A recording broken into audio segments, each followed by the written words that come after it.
Hey everyone, welcome back to Jamiea, aka Mia's podcast, a place where we learn, heal, and grow together. On our last episode, we learned about how God could bring restoration to our lives. Today's episode, we are learning about faith. It is so important to have faith in God in this world. When we rely on our own will instead of trusting God, we often find ourselves lost and weary. But when we put our faith in God, we gain security and peace because we know that it's not about our own strength, but it's about God's strength.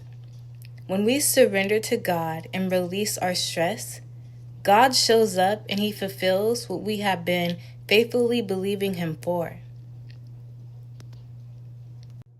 On my own walk with God, I have noticed that the things I had faith for, the things I was actively working towards, those doors had shut in my face.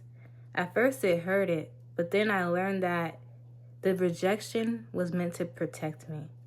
God never intended for me to walk through those doors. So instead of me asking God, why is this happening to me? Why aren't you listening? I learned to say, thank you, Lord, for not allowing me to stumble. Thank you, Lord, for keeping me on the righteous path. Think about it. Maybe you have been praying for a new house, a new job, a relationship, but the house you wanted denied you. The relationship you wanted didn't work out. The job application you keep applying for, they keep denying you. They don't want you at their work. From our perspective, that looks like failure, but from God's perspective, it's protection. The house you prayed for might have had mold, or it probably was built on an unstable foundation. The job you thought you needed might have gone bankrupt, or it was probably a toxic work situation. The relationship you wanted so badly might have ended because what if he or she was abusive? God's no in those moments is really His yes to something greater. So just because you rejected or you were denied in one place, that doesn't mean you give up your faith. Your faith shouldn't be tied to one house, one job, one relationship, or one thing you think you need. God has something better. Maybe in a different city it's there, maybe in a later season, maybe in a different form, maybe with someone else. However, your faith isn't tied to the things you want. It's tied to what God has promised you. So it's important to ask God for guidance before you even request anything. Make sure it's in alignment with His plan. God will fulfill His promises. So do you remember the Israelites? The Israelites were promised a land of their own, right? But along the journey, they complained and they rebelled and they questioned a lot of things, right? So their lack of faith led them into slavery in the very land that God had promised them, just because they didn't have faith, right? So that's a warning for us. While we wait for God to fulfill His promise, it is not our job to complain. It is not our job to complain, to rebel, to do things out of our own will. It's our job to submit to God and to follow Him and to study His word while we are in our waiting season. Because what God has promised, you will receive. But if you are continuing to complain, you're acting out of your own will, you're trying to do everything on your own, or you're going onto a path that's not even in alignment with God's plan for you, you cannot receive your promise in the wrong place. You cannot receive your promise on the wrong path. You have to be on the path that God has placed you on, so the promise that He had told you to have faith for, you will receive. You don't say, oh, I want this new car. You already have a car. You want a new car, right? You don't say, oh, I want this new car. I have faith that God's going to give it to me by tomorrow. Hold on, pause. Because do you have a relationship a relationship with God, or do you have a transactional relationship with God? A transactional relationship with God is, I want this, I want that, I want this, I want that, and God's going to do it, and I only believe in God because he gives me everything I want. But a relational relationship with God is, I actually have a personal relationship with God. God knows my heart. I know God. I can hear God. I know when God is speaking to me. I know where he is taking me. I know I shouldn't be doing this because God's correction is literally always there. Like, God is literally always with me. Our relationship is, we're best friends. That's my father, right? So when you have that type of relationship with God, it's easier to have faith because you know the characteristic traits that God has, and you know that God will do it. But if you have a transactional relationship with God, oh, I have faith God's going to give me this new car tomorrow. So tomorrow comes and the car's not there. But you had faith, but you didn't really have faith because you never asked God, God, is this new car in alignment with your plan? Does this new car, if it's in your plan, God, does this new car, would it help me? Would this car help others? Or is it just something I want because the world has it and I want to be of the world? You have to remember, God is not of the world. God is not a part of this world. He lived in this world for a moment, but he was never a part of it. When he came down, when Jesus Christ came in this world, it was to save us from our sins. He never said, oh, they're doing all this stuff, let me join them and do it. It was, oh, they're doing this, that's a sin, let me save them from themselves. That's what he said. Let me save them from themselves. A lot of them still rebelled. A lot of them didn't listen to God. So he had to die for us. He loved us enough to die for us. But the whole time Jesus Christ was here on earth, he told his disciples, all you need is faith. All you need is faith. You should have faith. When they were in the sea with his disciples and they were getting scared because it was like a flood and they thought they were going to drown, so they woke Jesus up. Jesus was like, where's your faith? You're with Jesus. If Jesus is on your team and he's with you every day, you should know that he can make anything happen. But he's not. Our heart is the most evilest thing ever. Our heart holds so much evil. We want this, we want that, we want this. But what we want, does it benefit everyone involved? Or does it just benefit you? And once you receive it, you're hurting others. What I mean by that is, you want a new car, okay?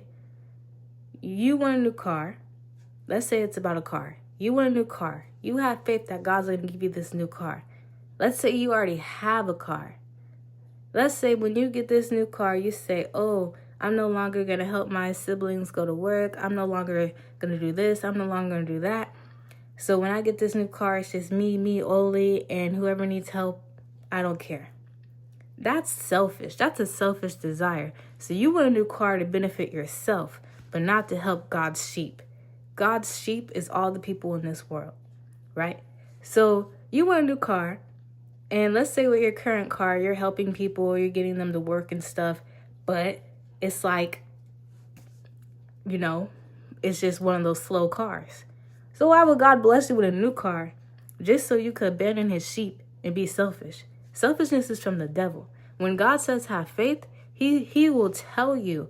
He'll say, for example, if it's me, he'll say, Jamiea, I'm going to move you here. And when I move you here, you're going to do this, you're going to do that, and you will receive this. So, all right. So I have faith that, okay, God's going to move me here. I'm going to be doing this, that, and I know I'm going to receive this because he told me that, right? So my faith should remain in what God told me. Not I move to where he tells me to move, and I'm like, oh, well, I want to do this, I want to do that, and I don't want to do nothing you told me to do because I feel like I got it on my own. I want to do this, that, and you're going to give me this, and that. That is not righteous. That is not going to make God do anything for you because you're moving out of selfish desires. So, faith is believing. believing that what you can't see will happen. Knowing God enough to know that, okay, me and God, we're on the same page about this opportunity. Me and God, we're on the same page about this plan. I have faith that's going to happen because I know the benefits of this plan. And it's not only going to benefit me, but it's going to benefit everyone around me. It might just benefit nations.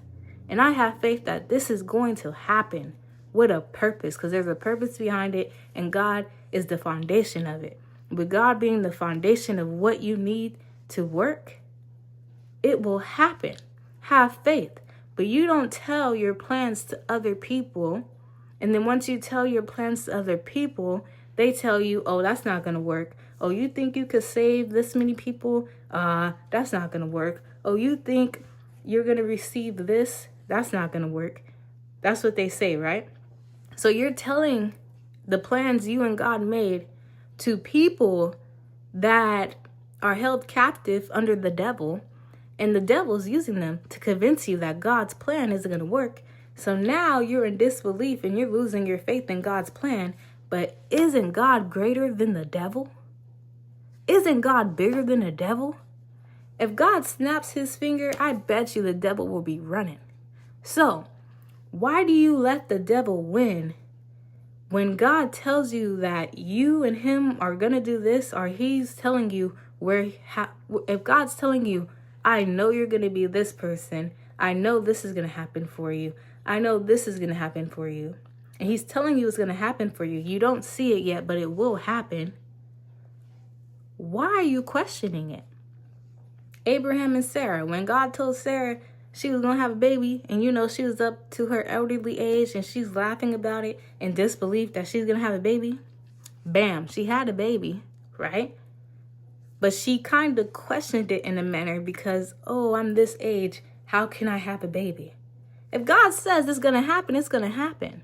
So stop questioning God, and your faith in anything that God tells you should be high. And even if God didn't tell you something, but you went to God with the plan and he gives you reassurance that it can happen and it will happen through him, then keep your faith.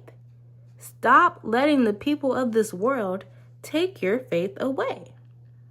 There's so many people that had so much faith in God, and then one bad thing happens in their life, and now they're like, oh, I don't know about God no more. Oh, I don't believe God no more. Yeah, whatever happened, it might have hurt your feelings. It might have made you depressed for a second. You shouldn't be depressed that long. You probably lost somebody. Now you don't believe in God no more because the person you loved went home back to their father. You should be happy they're no longer on this earth, because this earth is full of evil. They're in a peaceful place now with the Lord. Rejoice. Be happy. Don't run away from God because the person you loved is no longer on earth. They were never supposed to stay here forever. And when they were here, I'm pretty sure they told you about the cycle of life and death. So you know that they're with God. So why are you now mad at God because they're no longer here? Yes, it hurts. Yes, it's painful to not be around the people you love anymore. But they're in heaven now. You should be praying and increasing your faith so you can meet them there, right? So don't allow this world to take your faith. Don't allow loss to take your faith. Don't allow money to take your faith. A lot of demons in this world, a lot of people that are the devil's children, those people will convince you, oh, I could give you $1 million. You just got to let God go. I could give you $1 million and some mansions and some cars. You just got to make sure you don't represent God no more. That is the devil. And it's sad because a lot of people will jeopardize their faith and give their faith away. And unfortunately, some people will sell their souls just for the worldly gain. Right? But if God is the one that created everything, when he gives you something, God could give you way more than what the enemy's offering. And whatever the enemy's offering you, when you receive it, You're not happy anymore. You're depressed. You're going through battles in your mind. Because what the enemy gives is not good. What the enemy gives is death. It just looks like it's life. It's death. What God gives is life. What God gives is fruitful. What God gives is righteous. So you should have faith for what God is going to give you, not faith for what this world is going to give you. This world is going to die. The people of this world is going to die. And the people of this world will not go to heaven because they're of the world. The people of God, the people that represent God, the people that love God, the people that truly give their life to God and is obeying God, and they actually have a relationship with God, those people are going home. They're going to heaven. But the people that is living in this world, living of this world, what is this world? There's a lot of things that this world got going on that's making us think that it's okay, and it's not. Allowing your kid, let's say you have a boy, you have a son, allowing your son to present himself as a female, the world normalized that. God is not okay with that. Fornication, God is not okay with that. Adultery, cheating in your marriage, God is not okay with that. Money is beneficial when you're taking care of your bills and everything that needs to be taken care of. But too much money in the wrong hands, too much money in someone's hands that never have money. Do you know what people do for money? People kill for money. People lie for money. People steal for money. People do so much for money, and that's not of God. God will bless you without you having to do the enemy's work. So, your faith should be in God. Your faith should not be in companies. Your faith should not be in people. Your faith should not be in what's it called? Your faith should not be in Bitcoin. Your faith should not be in none of those digital money things. Your faith should be in God.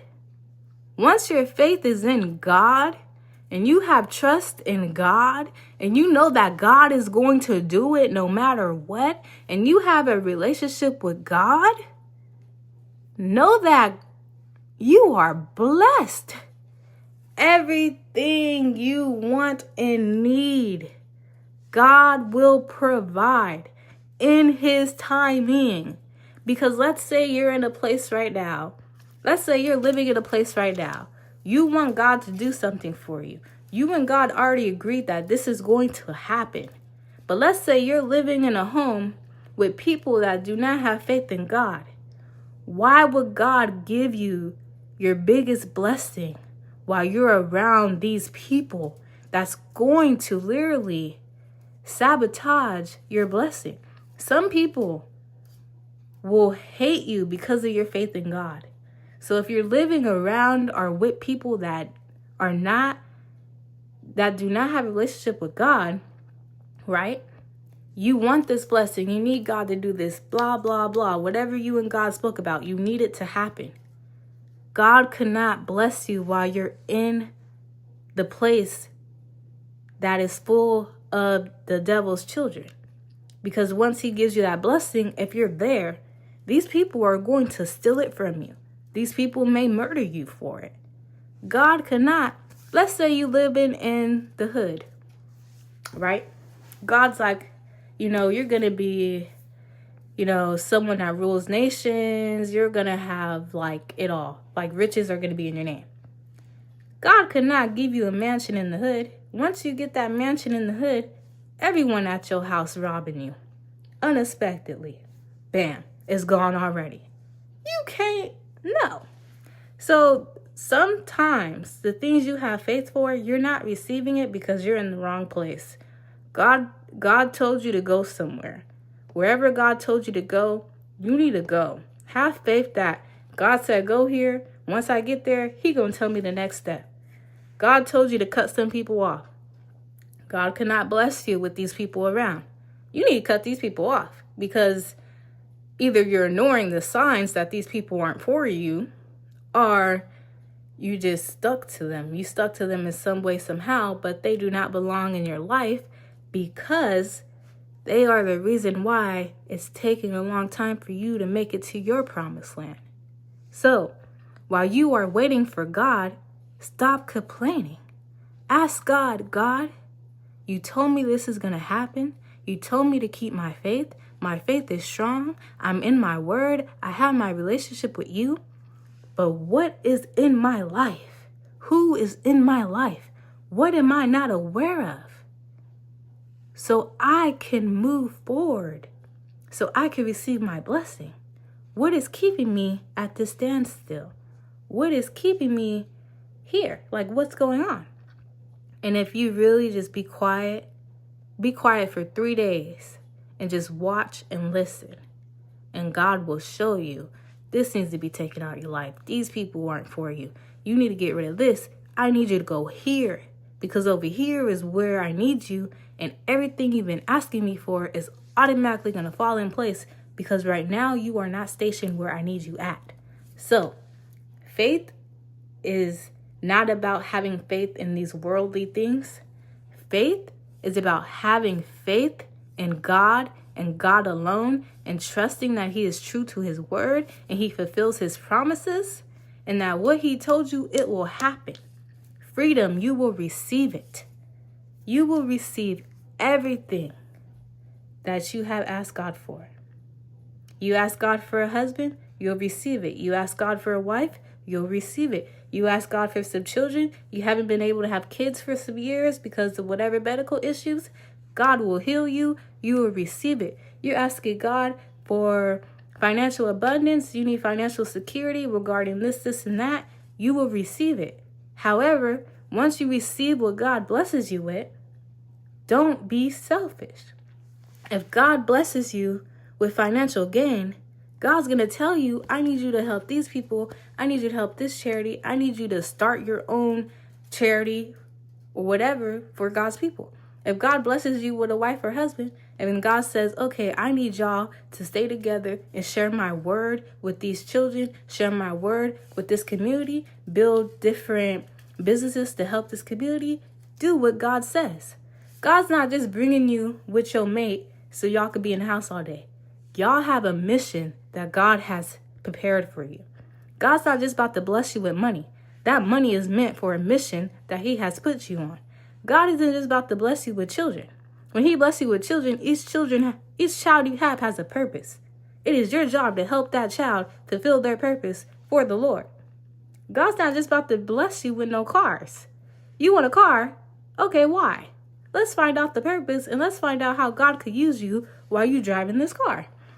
Outside of all this materialistic things, there's other things that we're asking God for. We're asking God for peace. You automatically have peace when you have Jesus. We're asking God for healing. He will heal you instantly. You just have to trust and have faith that you are going to be healed and you will be healed. So anything that you and God discuss privately in your prayers, it will happen. But you need to have faith in God. And when you have faith in God, don't go running to people telling people what you and God planned. Because now the enemy has access to you and God's plan. This plan is for you and God only. And everyone else is just going to see it when it happens. Keep it between you and God. Keep your faith in God. And stop letting the enemy's children keep you from having your faith in the Lord. At the end of the day, we came on this earth with God. And we're going to die with God. And then we're going to go home to God. Stop putting your trust in people. Put your trust in the Lord. That's it. Keep your faith in the Lord and everything will work out how he already told you. He told you how it's going to happen. It's going to happen how he told you it's going to happen. Trust the Lord. And all these idols, stop idolizing people. Stop idolizing famous people. Stop idolizing money. Stop idolizing gold. Stop idolizing. What else are we idolizing? Just stop idolizing all this stuff of the world. The more you idolize this stuff of the world, it's pushing you away from God. Let it all go. You see it? Okay. But when you do see people idolizing stuff, you, with God on your side, should recognize that, dang, that thing they idolizing really has a demon inside of it. Y'all listening to music that is promoting, that's promoting a whole lot of ungodly stuff, right? And every day you playing this music, don't you think you're going to fall into the same sin that artist fell in, or that artist is trying to make you fall in? Do you notice most of the people that singing and rapping all this stuff, they don't even do it. They just singing and rapping it because they think you like it. And now you going out in this world acting out, not being modest, just doing all this crazy stuff. And these people making money off of you doing foolish things.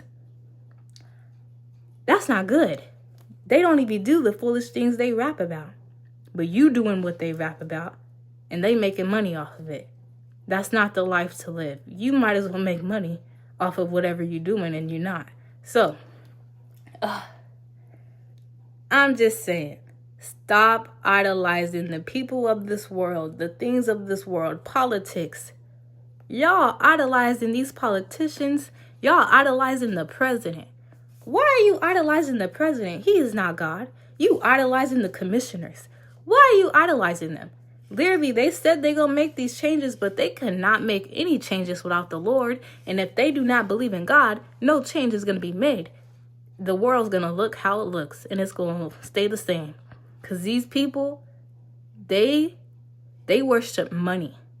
They worship what they could gain. They don't worship God. So whatever change they tell you they're going to make for the world, it's not going to happen. So stop trusting these men. Stop trusting the people of this world. Stop trusting people that literally have the same flesh as you. You need to trust God. Only God can make a change in this world. No one else but God alone. And if someone is trying to make a change in the world, they have to believe in God, because that's when God will work through them. If God is not working through them, you should not believe them. Ask them, before you vote for anyone, who do you believe in? Do you believe in God? Do you believe that Jesus Christ died on the cross for your sins? All right. Now, don't just listen to what they say. Also, watch what they do. Does their actions show that they have God in their life? Do they present themselves as one of God's children? We're being deceived in this world. Your faith should not be in the people of this world. Your faith should be in the Lord. Your faith should be in God. Every day you should say, repeat it to yourself, my faith is in God. My faith is in God. My faith is in God. Your faith should be in God, because the people of this world will deceive you. And once they know they could deceive you, they'll continue to deceive you. This world has looked and been the same for ages. Everyone said they're going to change something. Only God could change it. So, keep your faith in the Lord and Him only. All right? Today, we are going to read Hebrews 11, where we learn the true biblical meaning of faith, and we will hear the stories of men and women who trusted God and had faith and saw His promises come true. Please listen as I read Hebrews 11, verse 1 through 40. Now faith is confidence in what we hope for, and assurance about what we do not see. This is what the ancients were commended for. By faith we understand that the universe was formed at God's command, so that what is seen was not made out of what was visible. By faith, Abel brought God a better offering than Cain did. By faith, he was commended as righteous, when God spoke well of his offering. And by faith, Abel still speaks even though he is dead. By faith, Enoch was taken from this life, so that he did not experience death. He could not be found because God had taken him away. For before he was taken, he was commended as one who was pleased God. And without faith, it is impossible to please God, because anyone who comes to him must believe that he exists and that he rewards those who earnestly seek him. By faith, Noah, when warned about things not yet seen in holy fear, built an ark to save his family. By faith, he condemned the world and became heirs of the righteous, that is, in keeping with faith.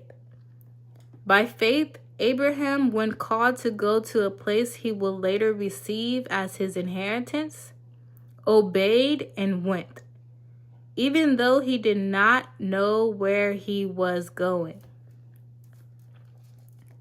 By faith, he made his home in the promised land like a stranger in a foreign country.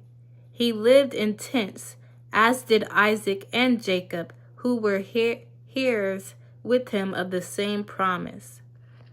For he was looking forward to the city with foundations, whose architect and builders is God.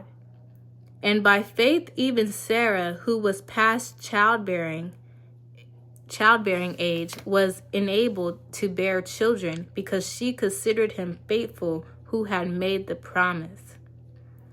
And so from this one man, and he as good as dead, came descendants as numerous as the stars in the sky, and as countless as the sand of the seashore.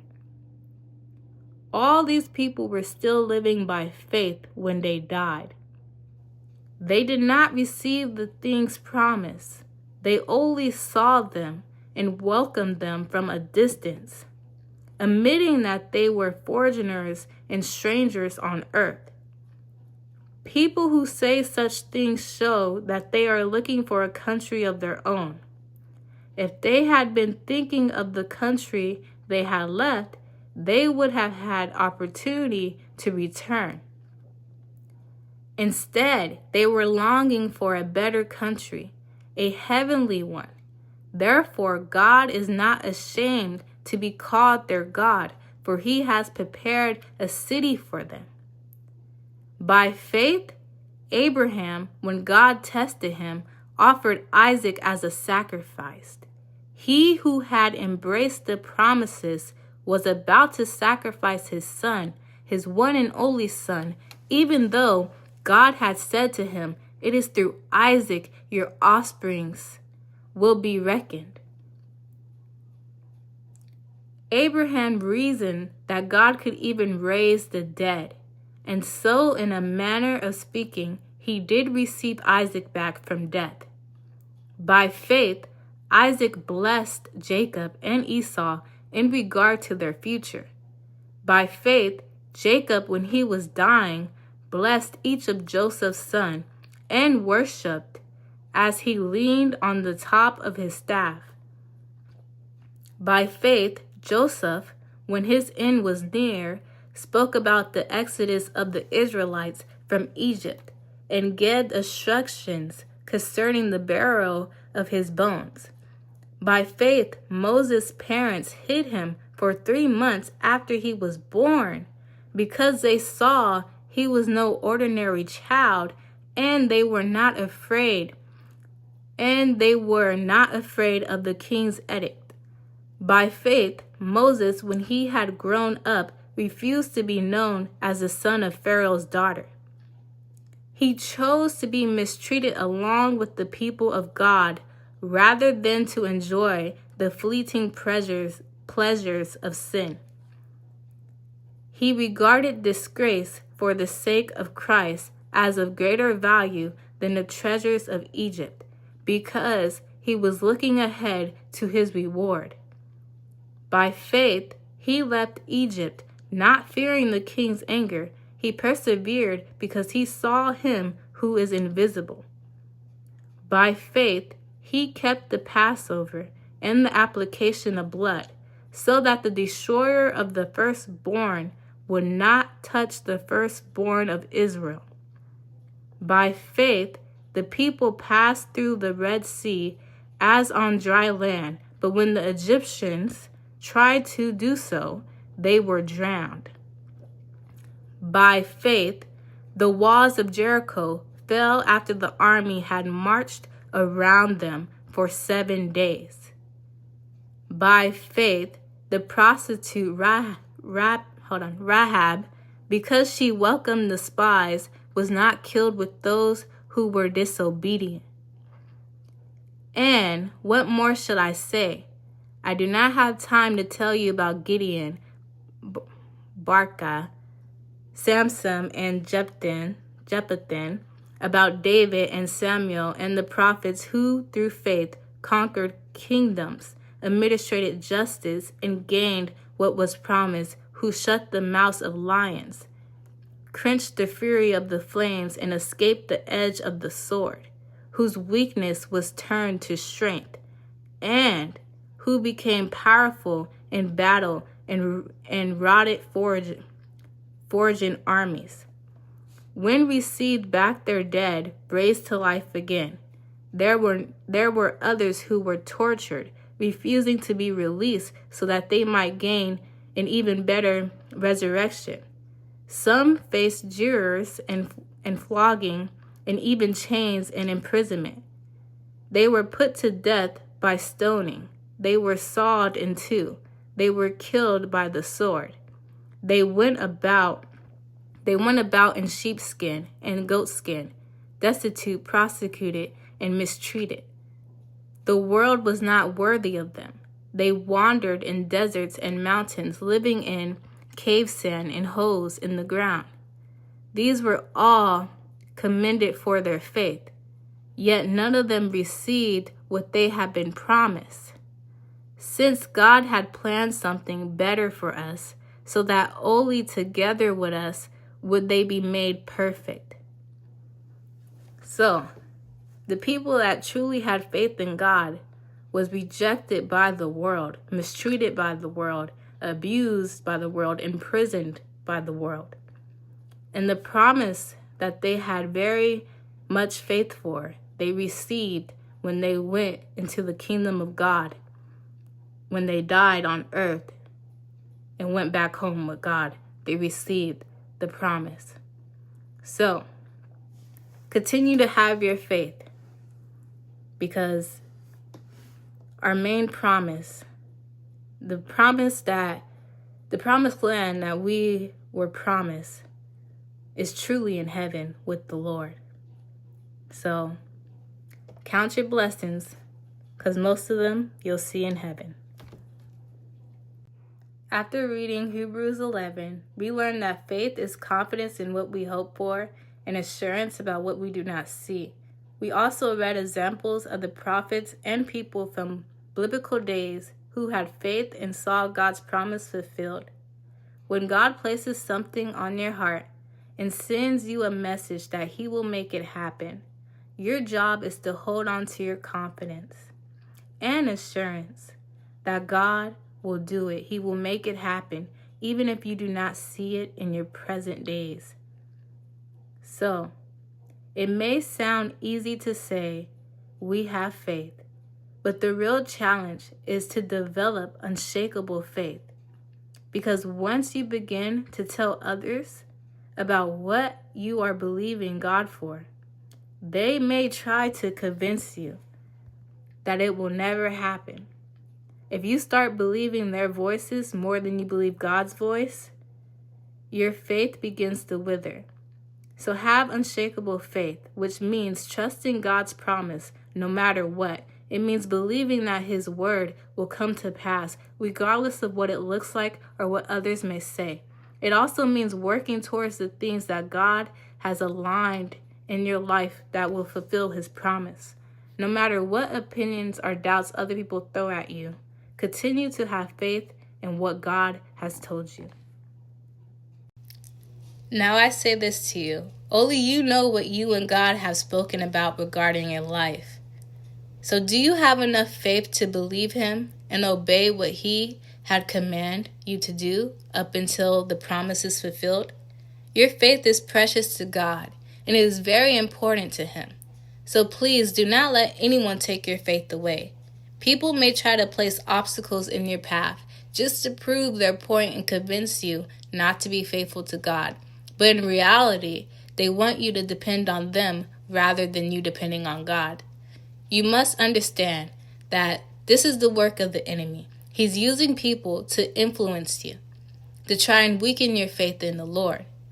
This is why you must always pray and trust that God will cover you and fulfill his promises. So keep your faith in God because he is faithful, he is trustworthy, and he will never fail you. Trust him all the way until the end. Thank you for watching Jamiea, aka Mia's podcast, a place where we learn, heal, and grow. Remember, keep your faith in God and God alone.